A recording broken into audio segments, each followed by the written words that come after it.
അധിനിവേശ വെസ്റ്റ് ബാങ്കിൽ തുടരുന്ന ഓപ്പറേഷനിൽ 5 തീവ്രവാദികളെ കൂടി വധിച്ചതായി ഇസ്രായേൽ സേന അറിയിച്ചു.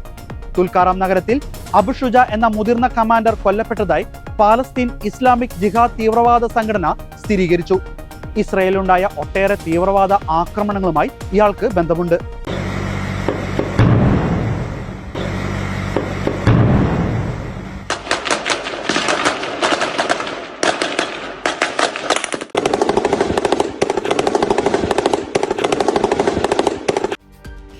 വെസ്റ്റ് ബാങ്കിലെ ഒട്ടേറെ പ്രദേശങ്ങളിൽ ഇസ്രായേൽ സേന ആരംഭിച്ച റെയ്ഡിൽ ഇതോടെ മരണം 16ആയി.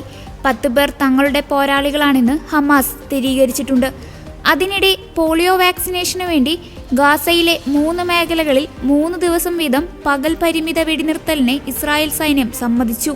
ഞായറാഴ്ച മുതൽ ഗാസയിലെ 6,40,000 കുട്ടികൾക്ക് വാക്സിൻ നൽകാനാണ് ലോകാരോഗ്യ സംഘടനയുടെ പദ്ധതി. ഇതിനായി അടിയന്തര വെടിനിർത്തൽ വേണമെന്ന് ഐക്യരാഷ്ട്ര സംഘടന ആവശ്യപ്പെട്ടിരുന്നു. ആദ്യം മധ്യ ഗാസ, തുടർന്ന് തെക്കൻ ഗാസയിലും വടക്കൻ ഗാസയിലും 3 ദിവസം വീതം രാവിലെ 6 മുതൽ ഉച്ച കഴിഞ്ഞ് 3 മണി വരെയാണ് വെടിനിർത്തൽ.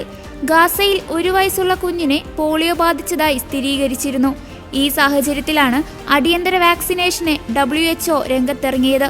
അതേസമയം ഗാസയിൽ തുടരുന്ന ആക്രമണങ്ങളിൽ 24 മണിക്കൂറിനിടെ 70 പലസ്തീൻകാർ കൊല്ലപ്പെട്ടു.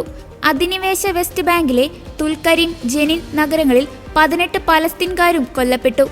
ഗാസയിൽ ഇതുവരെ നടന്ന ആക്രമണങ്ങളിൽ 40,602 പലസ്തീൻകാരാണ് കൊല്ലപ്പെട്ടത്.